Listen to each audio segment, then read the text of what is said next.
I have a bit of a vested interest in mental health for about 30 years.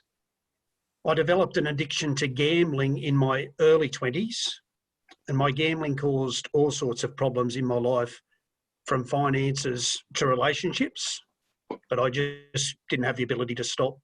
By my mid-20s, I'd lost the support of my family and friends and was living out of the back of my unregistered and uninsured Bluebird wagon.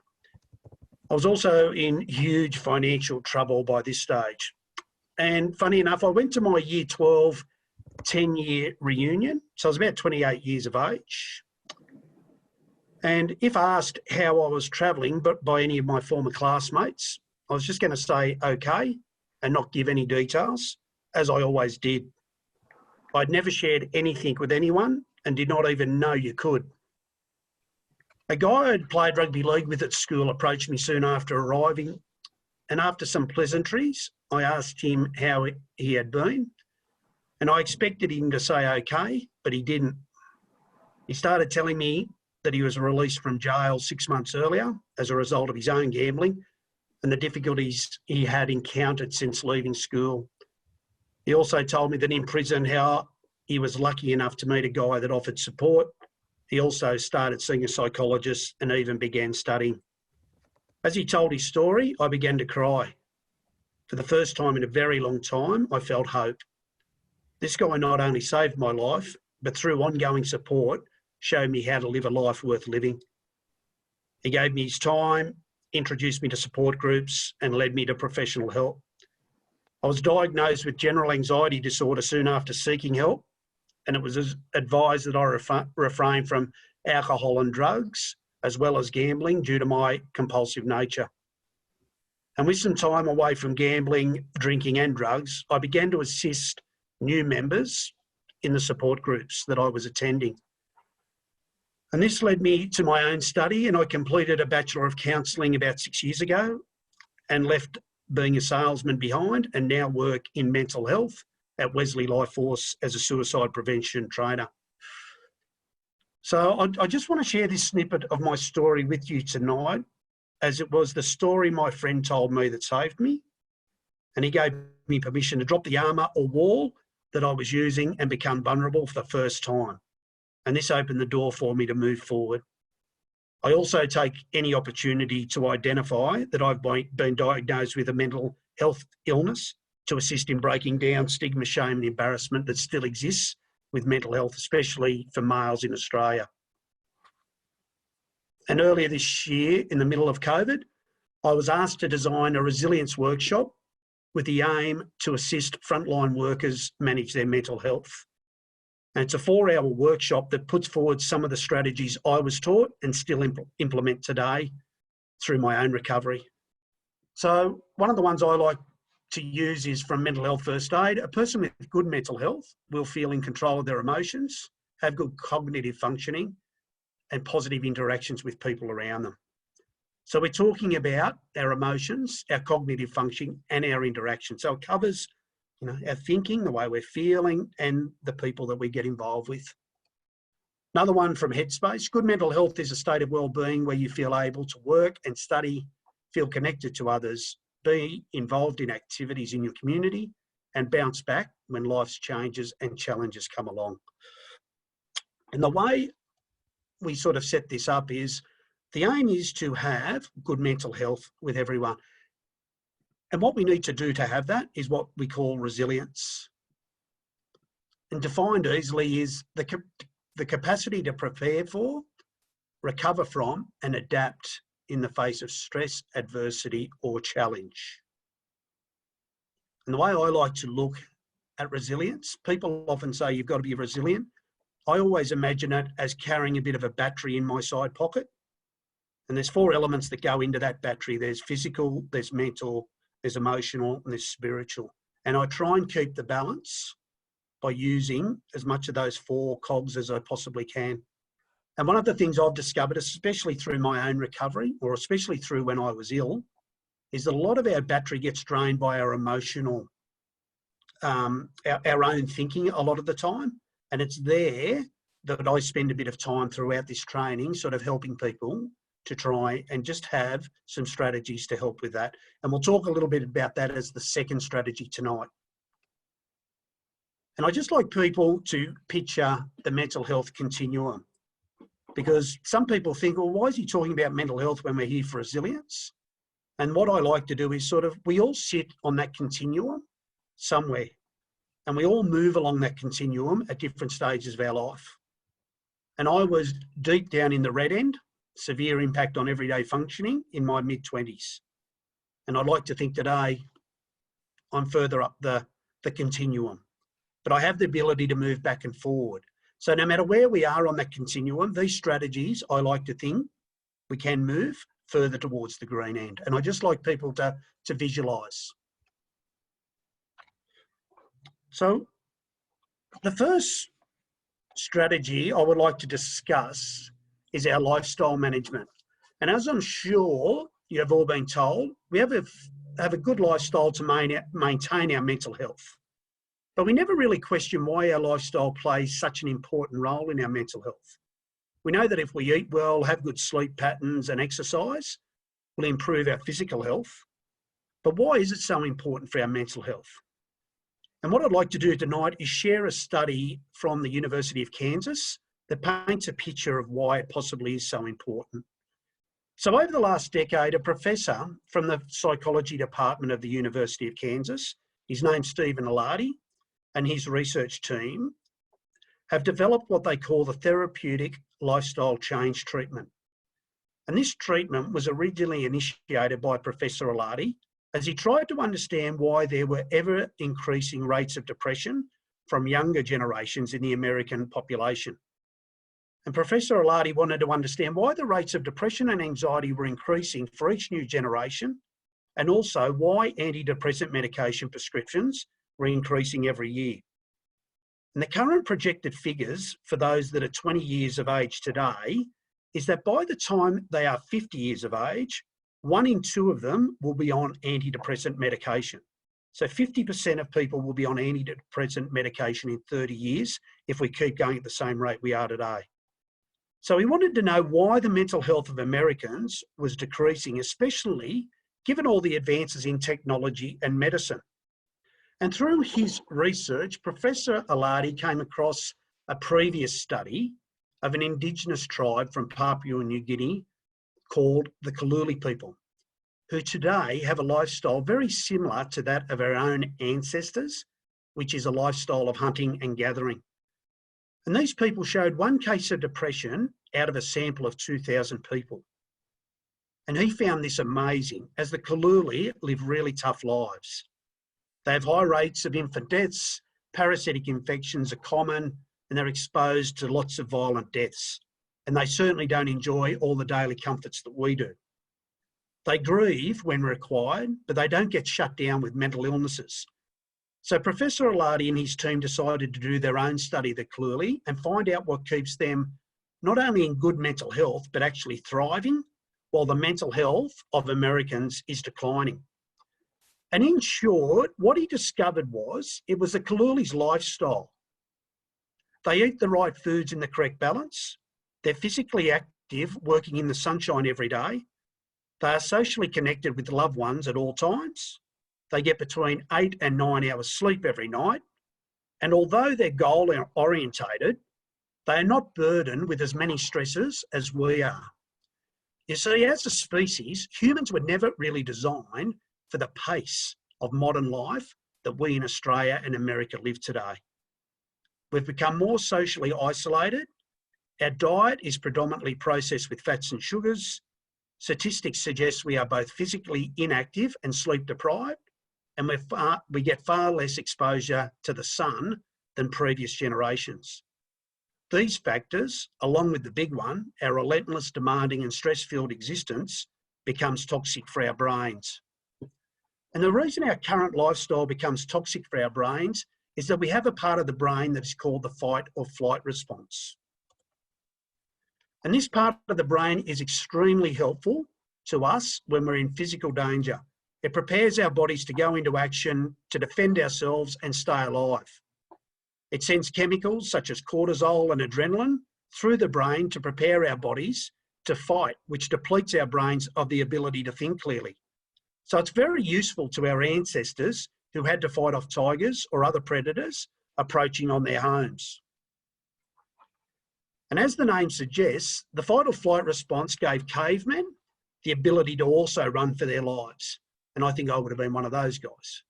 This fight or flight response was designed to be activated for a few minutes while the frightening situation occurred.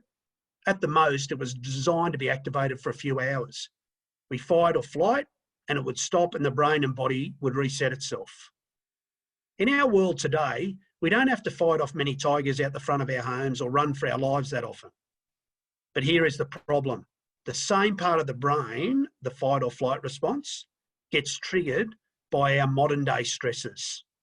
And Professor Aladi actually renames it from the fight or flight response.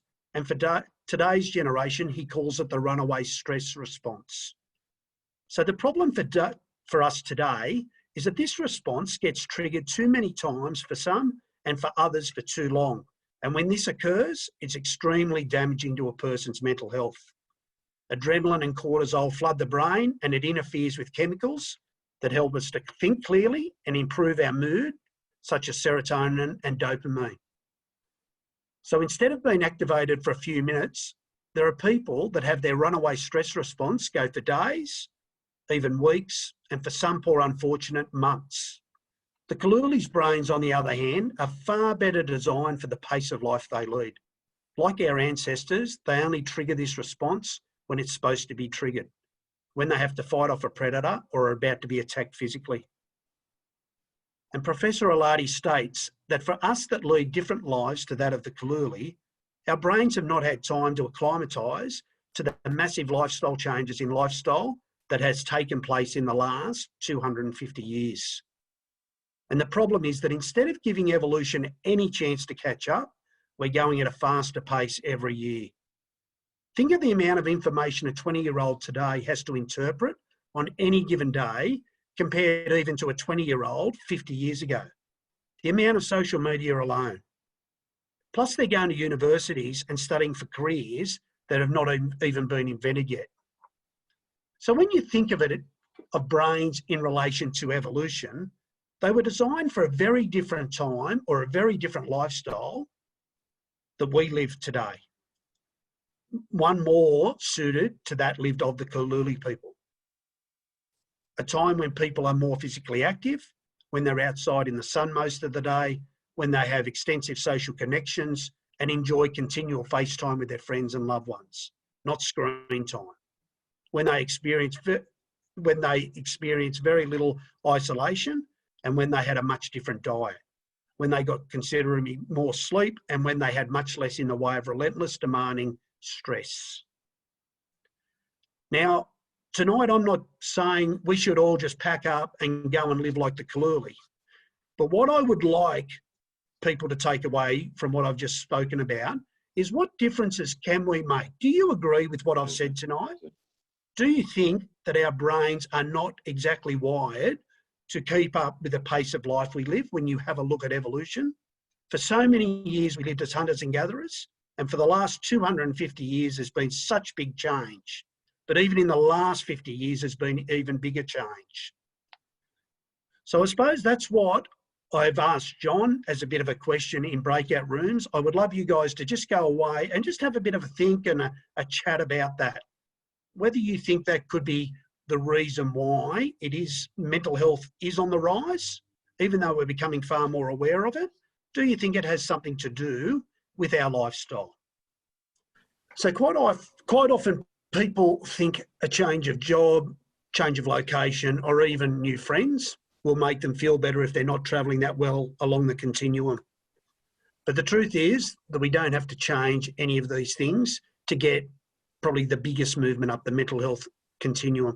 The biggest changes comes from within.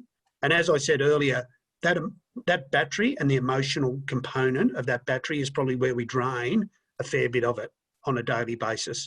And this part of the evening, I just want you guys maybe to take something away, but also for your mentees, when you're speaking with them, you might be able to sort of take something away from this. So a lot of our stresses, and I just want to share my screen. So a lot of our stresses we can change relate to ourselves. Most of us, unfortunately, have, to different degrees, what are referred to as internal stresses, which can make it difficult to function well and feel connected to others all the time. And some examples are listed here, such as an inability to accept uncertainty, rigid thinking, pessimism, negative self-talk, perfectionism, and all or nothing thinking. And the strategies we're going to talk about tonight are designed to help us improve our internal dialogue, as John already said, which will hopefully improve our mental health and our well-being. That if you had all the bad situations that happened to me in your life, you would be as miserable as me as well. I thought that it was all these bad situations that had happened to me or that other people had done me wrong that got me into the position I found myself in. What I believed, like a lot of other people, was that the feelings or emotions I experienced were determined by situations or from something that somebody did to me. And if you listen closely when speaking with people, you'll often hear examples of these beliefs, such as every time I speak with my manager, she makes me so nervous, or not getting that job made me so depressed. And the assumption with these two statements is that someone or something was responsible for the feelings that were experienced. We come to these conclusions automatically, but if we stop and analyse the process that links the situation with our emotional response, there is a step actually in between. What actually makes us feel and ultimately respond the way we do is not the situation or the words of another or action of another person, but how we perceive that situation or that person's actions. So before we have any emotion, there is what is called an automatic thought. And just like we're always not conscious of the way we walk or how we drive a car, our automatic thoughts are so habitual, we're not aware of them either. But it's our automatic thoughts that make us feel the way we do. And our automatic thoughts comes from things we have seen, heard, or learned all of our living experience, and usually from a young age. And they originate from what's called our core beliefs. Now, tonight is not about us going into our own personal core beliefs, but the message I do want to convey is that we all feel differently to any given situation due to our own personal experiences. So my anxiety was a result of my disordered automatic thinking of situations or interactions with people that was making me feel the way I did. And when I did not like the feelings that resulted, my behaviour would be to go and gamble or drink alcohol in an attempt to smother the pain. I was told if I wanted to change the way I felt, which led to the way I behaved, I had to change the way I think. And to help just demonstrate the point that I'm making here, I just want to show you what I call the bus stop diagram. And there's three people waiting for a bus to go to work, and they all work for the same company, all have the same manager, and all start at the same time. And as the bus approaches the stop, the driver accelerates and drives straight past the stop as the bus is already full of passengers. And as the three people turn to watch the bus drive past, they all have a very different emotion. The first person is anxious, second person is angry, and the third person is happy. And what's just happened to all of them is that they've all had an automatic thought to that particular situation. And it's our negative thoughts that cause us emotional distress, which depletes our resilience battery and leads us to move down the mental health continuum. And research shows that the further a person is down the mental health continuum, the more negative thoughts they tend to generate. So it becomes a bit of a vicious cycle sometimes. We lose our confidence, start to doubt ourselves, and don't trust people around us. And the world becomes a fairly scary place.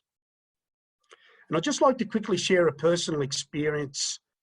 When I was an apprentice and I was 18 years of age, and one of the tradesmen would go and show myself and the other first year apprentice something new, I would freeze and look for an excuse to find something else to do. The other apprentice would be eager and curious to learn. And the tradesman went and told the boss after about 6 months that Ross, he's lazy and he's just not interested in the job. And at the time, I had no idea why I reacted the way I did when he was going to show me something new.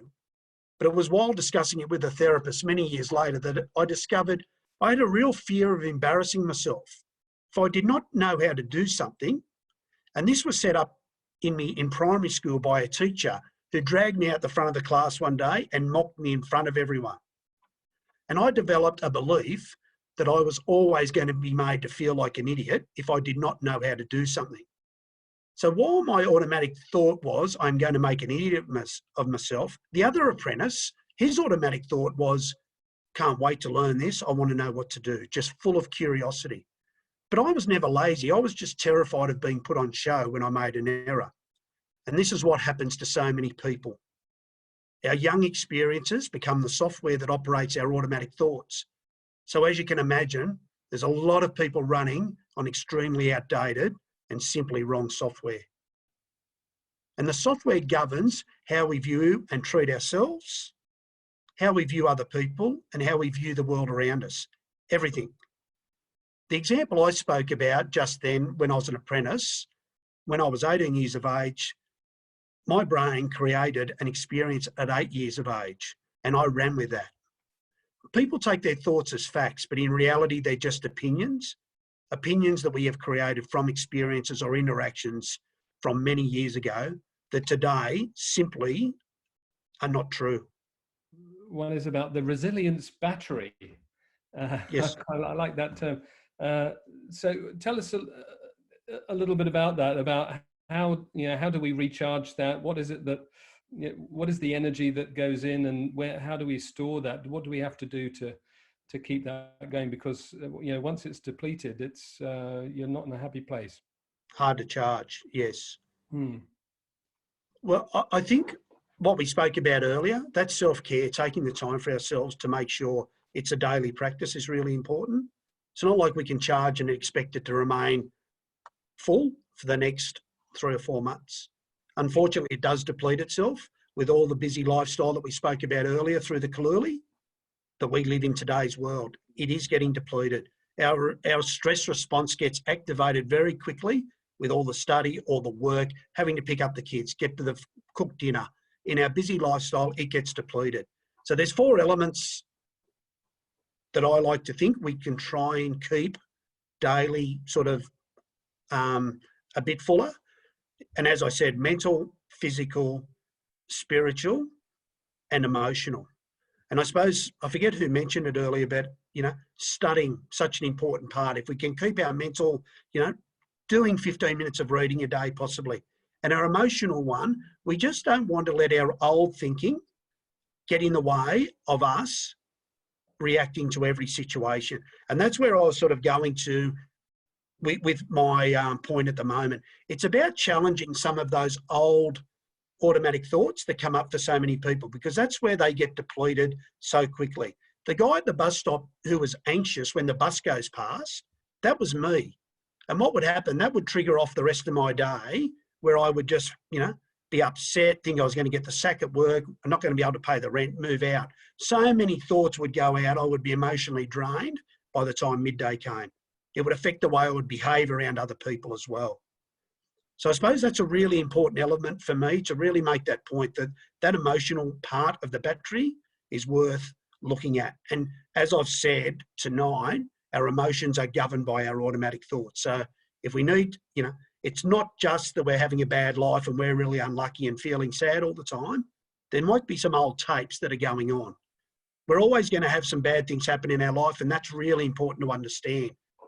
And we've got to grieve at certain times, but that ability to bounce back, we maybe have to look at those tapes. And the other, for some people, spiritual is a big component of that battery as well, obviously. For others, it's not so important. And the other part is physical, our exercise and making sure we're putting components in. Yeah. So just quickly, so to change the way we feel, which leads to the way we behave, we have to change our automatic thoughts, as I just said. And the problem is that most of us go through life without even knowing we have automatic thoughts. So we can't change things that we know nothing about. But we have automatic thoughts to all situations and all interactions with people. And a technique called cognitive behavioural therapy, which I'm sure you've heard of, CBT, is something that counsellors and psychologists use with their clients that have too many negative thoughts. And it's called challenging your thoughts. And many of us that have negative thoughts to a situation or interaction with another person, and that has a knock-on effect, like I said, and can ruin a person's day. And today I like to think of my thoughts like a shoe shop. I never pick the first pair I see when I walk into the shop, and I certainly don't pick the pair that my parents would have picked for me when I was 8 years old. But so many people do. The first thought that comes to their mind, that's what they run with. And sometimes it's a negative automatic thought, and it gives them a really sad, awful emotion for the rest of the day. And I need to treat my thoughts like that. If I have an uncomfortable reaction to a situation or an interaction with another person, I need to find out what my actual automatic thought was. Because the same old thinking gives us the same old results. And just really quickly, I just want to touch on this. This mightn't apply to many people, but I just want to show you what a really simple automatic thought can do for someone's day. So the situation is Jim walks into a lunchroom and says hi to Dave, who ignores him. Automatically, Jim goes, feels sad and hurt, takes his lunch back to his desk, doesn't talk to anyone for the rest of the day. His automatic thought is, Dave doesn't like me. There's something wrong with me. I've done something to him. No one really likes me. We don't know that because it's all subconscious, but that's what happens to a lot of people. If we start to question our automatic thoughts, all of a sudden, that might be our first reaction to feel sad and hurt, but we go, wait a minute, is that really the honest truth? And then we go back and question it. Dave seems upset. Maybe something has happened to him. So once we learn or just be aware of our automatic thoughts when we have a reaction in a benign situation, all of a sudden, Jim, he becomes concerned and worried. He sits with Dave and asks if he's okay. So look at the two difference in days from lunchtime for that guy, Jim. If he goes with his first automatic thought, he goes back to his desk, he sulks, probably doesn't go to touch football that night, not very nice to his wife at home, goes to bed, there's another day gone. If he can just question his automatic thought, all of a sudden it's a very different day for him. And that's what happens to so many of us. So many of us had a rejection at a very young age, and as soon as something like that happens in our lives, all of a sudden, off we go. And the reason I wanted to sort of paint that picture tonight was I'm sure a lot of your mentees will have really strong reactions, you'll find, to some rather benign situations that you might think, why would you react that way? But it's worth understanding we all have very, very different experiences, and we all have very, very different automatic thoughts to every situation. And I'm not saying we've all got to be psychologists or counsellors, but just sometimes it's worth, whether it's through an EPA or whether it's through a mental health plan, just getting someone to do a little bit. Because if we can uncover some of our, what we call unhelpful thinking styles, all of a sudden, life becomes just that little bit easier for that person. And just because I want to leave some time for sharing, just one I want to share off there is that mental filter.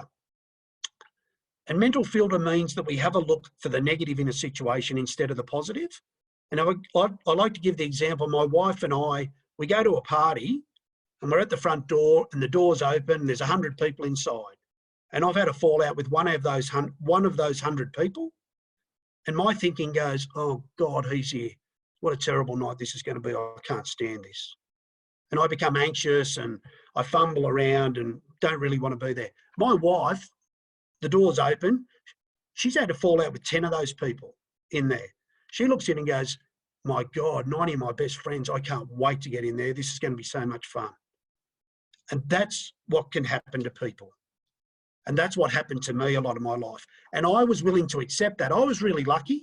And I say lucky because I had to fall over to go and get help. But I realised a lot of my own thinking was very distorted and not in the right manner. And I needed to correct that. And I still can go back there because I had those early childhood experiences. But slowly over time, it's got better. And I don't listen to all those thoughts all the time. And I suppose just the last thing I just quickly want to show you is, I don't know whether that makes any sense if it's too blurry or not, but a slight shift in perspective can have huge payoffs. People, men, avoid getting into crisis. I think there's still too much focus on the crisis. Half the people who suicide don't have any engagement with any of these organisations. And I just feel what we're doing here, you know, someone loses their job, they're supported at that point. Nothing happens 6 months later, addictions develop, relationships are falling apart and all that. And I think, you know, we need to address the root cause of these things, not just focus on it.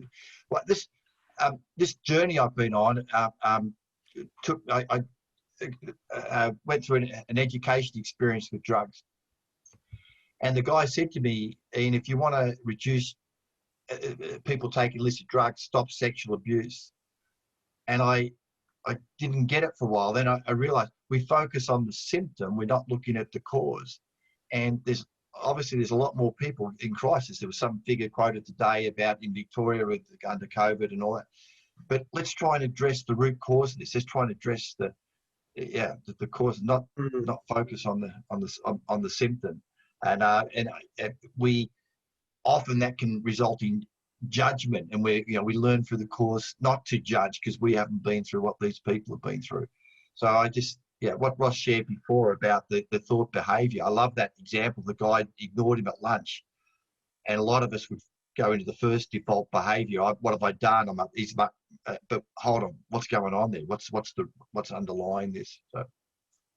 But if we want to move back up that continuum, if we just grab responsibility before we get too far in that crisis and really sort of just take hold of, you know, some of our lifestyle things that we can manage, maybe just change a few little unhelpful thinking styles, all of a sudden life becomes very, very different. And I can hand on heart say that that's what happened to me. So not perfect by any means, but even just some little changes make such a huge difference to, you know, our well-being and our mental health. So, yeah.